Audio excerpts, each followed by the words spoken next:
శ్రీకళ్యాణ గుణావహం రిపుహరం దుస్వప్న దోషాపహం గంగా స్నాన విశేష పుణ్యఫలదం గోదాన తుల్యం నృణాం ఆయుర్వృద్ధిద ఉత్తమం శుభకరం సంతాన సంపత్ప్రదం నానాకర్మ సుసాధనం సముచితం పంచాంగమాకర్ణ్యత. ముందుగా సుమన్ టీవీ ప్రేక్షకులందరికీ స్వస్తి శ్రీ క్రోధినామ సంవత్సర ఉగాది శుభాకాంక్షలు. ఉగాది రోజు పంచాంగ పఠనం, అలాగే ఉగాది పచ్చడి సేవించడం, అభ్యంగన స్నానం, ఇవన్నీ అలాగే కవి సమ్మేళనం వంటి కార్యక్రమాలు సంప్రదాయబద్ధంగా సనాతనంగా జరుగుతున్నటువంటి విశేషం అందరికీ తెలిసిందే. ఆ క్రమంలోనే క్రోధినామ సంవత్సరంలో సుమన్ టీవీ పక్షాన మనందరం ఉగాది వేడుకలు జరుపుకున్నందుకు చాలా ఆనందంగా ఉంది. అందరికీ శుభాకాంక్షలు. పంచాంగ పఠనం ఎన్నో విధాల శుభకరం సంపత్ప్రదం అని పంచాంగ ప్రాశస్త్యం తెలుపుతుంది. శ్రీ కళ్యాణ గుణావహం అనేక రకాల శుభాలను కలిగించేది, శత్రుబాధలను తొలగించేది, చెడు స్వప్నాల వల్ల వచ్చేటువంటి ఇబ్బందులను తొలగించేది, గంగా స్నానం వల్ల వచ్చేటువంటి ఫలితాన్ని సమకూర్చిపెట్టేది, గోదానంతో సమానమైన పుణ్యాన్ని సమకూర్చిపెట్టేది, ఆయుష్ను పెంచేది, ఆరోగ్యాన్ని పెంచేది, శుభాలను కలిగించేది, సంతానాన్ని సంపదలను కలగడానికి కావలసిన సూచనలు చేసేది, అనేక విధములైనటువంటి సత్కార్యములను సక్రమంగా చేయటంలో సహకరించేది, నానా కర్మసు సాధనం. ఏ శుభకార్యాన్ని ప్రారంభించుకోవాలన్నా దానికి తగినటువంటి సమయాన్ని సూచించేటువంటి సాధనమే ఈ పంచాంగము. అటువంటి పంచాంగ శ్రవణం చేయడం ఉగాది రోజు చాలా సంప్రదాయబద్ధం. తిథి, వార, నక్షత్ర, యోగ, కరణములు ఈ ఐదింటిని పంచాంగం అంటారు.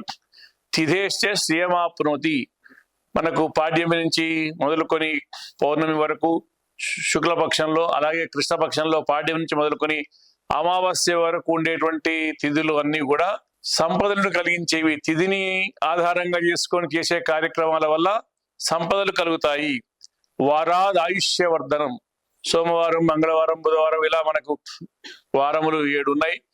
ఈ వార గణన ప్రకారం ఆయా వారాన్ని మనం అనుకూలంగా చేసుకొని చేసే కార్యక్రమాల వల్ల మనకు ఆయుష్యం పెరుగుతుంది. నక్షత్రాధరతే పాపం, నక్షత్రం అశ్విని, భరణి, కృత్తిక, రోహిణి ఇలా ఉండేటువంటి 27 నక్షత్రాలు ఏవైతే ఉన్నాయో ఆ నక్షత్రాలకు మనకు ఏది పొంతన ఉంటుందో, ఏది మనకు అనుకూలంగా ఉంటుందో, ఏది మనకు యోగిస్తుందో చూసుకొని చేసేదాని వల్ల పాపాలు తొలగిపోతాయి. యోగాత్ రోగ నివారణం, అలాగే మనకి ఎటువంటి అనారోగ్యం ఏర్పడకుండా ఉండటం వరకు యోగాన్ని చూడాలి. అలాగే కార్యసిద్ధి కొరకు కరణాన్ని చూడాలి. ఈ ఐదింటిని చూసుకొని ఒక మంచి సమయాన్ని ఎంపిక చేసుకొని, అదే ఒక ముహూర్తం అంటారు, అలాంటి సమయంలో ప్రారంభించిన పని మనకు సాఫల్యాన్ని కలిగిస్తుంది. కాబట్టి పంచాంగం యొక్క గొప్పతనం ఇలా ఉంది. కాల కలయతామహమని శ్రీకృష్ణ భగవానుడు భగవద్గీతలో కాలస్వరూపుణ్ణి నేనే చెప్పినాడు. అలా ఉగాది రోజు పంచాంగం యొక్క పూజ చేసి, అంటే భగవంతుణ్ణి ఆరాధించి భగవత్ స్వరూపంగా కాలాన్ని భావించి భగవద్ అనుగ్రహంతో జీవితాన్ని సాఫీగా సాగడానికి చేసేదే పంచాంగ పూజ, పంచాంగ శ్రవణం. అయితే మంచి సమయం చూసుకొని మంచి పని ప్రారంభించగానే సరిపోతుందా? దానికి ప్రయత్నం అవసరం లేదా అంటే ప్రయత్నము చేయవలసిందే. షడ్భాగంతో మనుష్యాణం సప్తమం దైవచింతనం అని, మంచి సమయాన్ని ఎంచుకోవడం ఎంత ముఖ్యమో, యత్రాస్తి భావస్తు పవిత్ర రూప తత్రైవ కార్యం ఫలరూపమేతి. పవిత్రమైన భావనతో పవిత్రమైన సమయంలో సత్కార్యాలను ప్రారంభిస్తే అవి సాఫల్యాన్ని చెందుతాయి. 6 వంతులు మనిషి ప్రయత్నం చేసి 7వ వంతు దైవానికి అప్పగించాలి అని. కాబట్టి ఒక మహాకవి చెప్పిన మాట ఏంటంటే, నాలంబతే దైష్టికత నా నిషీదతి పౌరుషే శబ్దార్థౌ సత్కవిరివ విద్వాన్ ద్వయం అపేక్షతే. ఇక్కడ చాలా మంది కవులు ఉన్నారు. ఏ కవికైనా కావాల్సింది శబ్దము కావాలి, అర్థము కావాలి. నాకు అన్ని శబ్దాలు ఉంటే సంతోషం అండి, అర్థంతో పని లేదు, ఆ అర్థం ఎటుపోయినా పర్వాలేదు అంటే ఎవరు మెచ్చరు. అర్థం బాగుంటే బాగుండాలండి, శబ్దంతో నాకు పని లేదండి అపశబ్దాలు ప్రయోగిస్తే ఎవరు మెచ్చరు. ఎలా అయితే ఒక సత్కవి సాధు శబ్దాలను ప్రయోగిస్తూ అద్భుతమైన అర్థాలను ప్రకటన చేస్తారో, అలా ఒక వ్యక్తి మంచి సమయాన్ని ఎంచుకొని తన ప్రయత్నాన్ని ముందు పెట్టుకొని దైవ సహాయం తోడు పెట్టుకోవాలి. కేవలం దైవం మీదనే ఆధారపడి గాలిలో దీపం పెట్టి నీవే దిక్కు అనరాదు. అలా అని చెప్పి నేనే అన్ని చేస్తాను, నాకు తిరుగులేదని అహంకారంతో మిడిసి పడరాదు. దైవాన్ని, సత్యాన్ని, ధర్మాన్ని అనుకూలం చేసుకొని ముందుకు సాగాలి అని చెప్పేదే ఈ యొక్క పంచాంగం. మంచి సమయం అనేది మంచి కార్యానికి, మంచి సంకల్పానికి తోడుగా నిలిచేటువంటిది. ఈ సంవత్సరం మనకి మంగళవారం రోజు ఉగాది రావడం, నవనాయకులకు సంబంధించినటువంటి ఫలితాన్ని మనం సంక్షేపంగా దిగ్మాత్రంగా దర్శనం చేసుకుందాం. రాజు కుజుడు కావడం వల్ల, మంగళవారం కుజుడు ఆయన రాజు కావడం వల్ల, కుజుడు రాజు అయినందువల్ల చోర బాధలు అంటే దొంగల వల్ల బాధలు, అగ్ని వల్ల బాధలు, వ్యాధి భయాలు, రాజుల మధ్య పరస్పరం విరోధాలు అధికంగా ఉండడం, పంటలు నశించడం మొదలైనటువంటి ఫలితాలు సంభవిస్తాయి. మంత్రి శని కావటం వల్ల వర్షాలు తక్కువగా పడటం, పంటలు తక్కువగా పండటం, ప్రజలందరూ అనారోగ్యకరమైన అలాగే అసాంఘికమైనటువంటి కార్యక్రమాల్లో ఆసక్తిని కలిగి ఉంటారు. అలాగే అగ్ని భయము, రోగ భయము, దొంగల భయం ఎక్కువగా కనపడుతూ ఉంటుంది. అలాగే సేనాధిపతి శని కూడా కావటం వల్ల సైన్యంలో లేదా రక్షణ వ్యవస్థలో అధర్మం చోటు చేసుకుంటుంది. ప్రజల్లో కూడా పాపములు చేయటంలో భయం లేని వారై యథేచ్ఛగా అసాంఘికమైన కార్యక్రమాల్లో పాల్గొనే అవకాశం ఉంది. అలాగే సస్యాధిపతి కుజుడు అయినందువల్ల వర్షాలు బాగా కురవడానికి, శనగలు, వేరుశనగలు, కందులు మొదలైన ఎర్ర ధాన్యాలు బాగా పండడానికి అనుకూలంగా ఉంది. ఎర్రటి భూములు చాలా విలువ కలిగి ఉంటాయి. ధాన్యాధిపతి చంద్రుడు కావటం వల్ల ఆవులు బాగా పాలిస్తాయి, ప్రజల్లో ఆరోగ్యం పెరుగుతుంది, సుఖ సంతోషాలు పెరుగుతాయి, వర్షాలు అధికంగా కురుస్తాయి. అలాగే శని అర్ఘ్యాధిపతి అయినందువలన నువ్వులు, మినుములు, ఉలవలు మొదలైనవి ధాన్యములు, నల్లని భూములు బాగా అభివృద్ధిలో ఉంటాయి, నల్లటి భూములు బాగా పండుతాయి. మేఘాధిపతి శని కావటం వల్ల పంటల మధ్యమ స్థితి ఉండడం, ధరలు తగ్గడం, అక్కడక్కడ ఖండ వృష్టి, ఒకచోట వర్షం ఉండి ఒకచోట లేని స్థితి ఉంటుంది, నల్లని ధాన్యాలు బాగా పండుతాయని. రసాధిపతి గురువు కావటం వల్ల వర్షాలు బాగా కురిసి, పంటలకు అనుకూలమైనటువంటి వర్షాలు కురిసి వృక్షాలు ఫలవంతములై దేశం క్షేమంగా ఆరోగ్యంగా ఉంటుంది. నీరసాధిపతి కుజుడు కావటం వల్ల రాగి, రక్తచందనం, పగడం, బంగారం, అగరు, కుంకుమ మొదలైనవి ఎర్ర రంగు వస్తువులు సమృద్ధిగా ఎక్కువగా లభిస్తుంటాయి. యముడు పశుపాలకుడు కావటం వల్ల వర్షం యొక్క స్థితి కొంచెం తగ్గడం, ధరలు తగ్గడం, గడ్డి తక్కువగా కనిపించడం, పాలు తక్కువ కలిగి పశువులకు ఇబ్బంది ఏర్పడడం వంటివి ఉంటాయి. స్థాన సంరక్షకుడు బలరాముడు కావడం వల్ల పాడి పంటలు సమృద్ధిగా ఉంటాయి, ప్రాణులందరూ కూడా మధ్యమంగా, క్షేమంగా, ఆరోగ్యంగా ఉంటారు అని ఈ 9 మందికి వాళ్లకు వచ్చినటువంటి పోర్ట్ఫోలియోస్ని బట్టి ఉండేటువంటి ఫలితాలను గురించి మనం చెప్పుకున్నాం.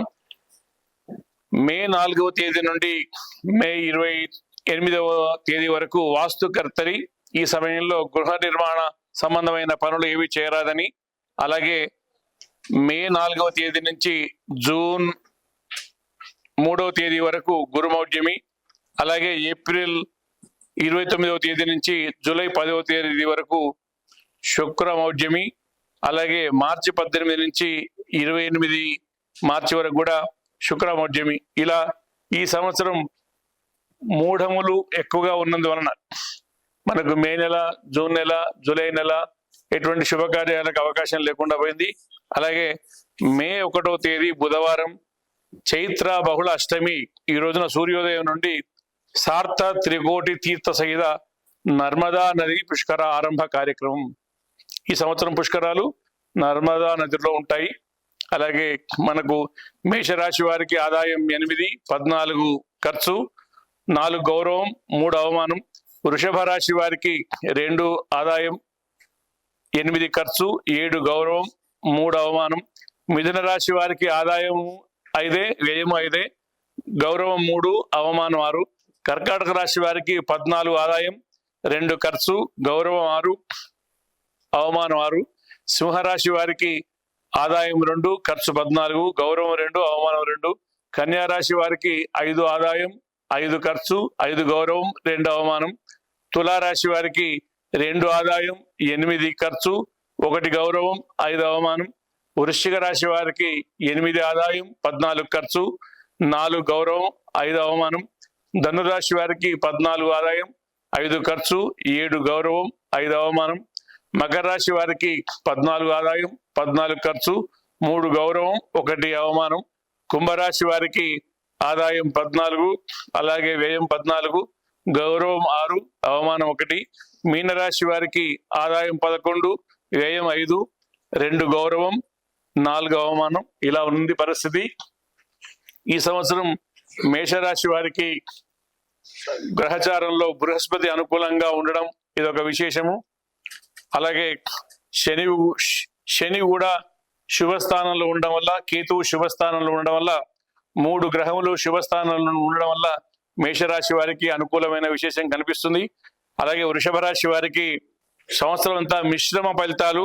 ఈ వీళ్ళకి శని అనుకూలంగా ఉండడం, రాహువు శుభస్థానంలో ఉండడం, గురువు వ్యతిరేకమైన స్థానంలో ఉండడం, సగం మంచి సగం చెడుగా ఉన్నట్టుగా ఉంది. మిథున రాశి వారికి గురువు, శని, కేతువులు ఈ 3 అశుభ స్థానంలో వ్యతిరేకమైన ఫలితాలను ఇచ్చేటువంటి అవకాశం ఉంది. ఒక రాహు మాత్రమే అనుకూలమైన ఫలితాలు ఇస్తున్నారు.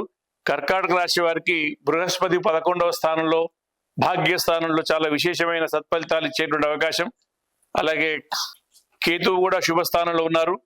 శని, రాహు మాత్రమే వ్యతిరేకమైన స్థానంలో ఉన్నారు. సింహరాశి వారికి గురువు 10వ స్థానంలో అనుకూలంగా లేరు, అలాగే రాహువు అనుకూలంగా లేరు. ఇలా వీరికి సంవత్సరం అంతా సింహరాశి వారికి ఎక్కువగా గ్రహచారం బాగలేని రాశిగా చెప్పుకోవచ్చు.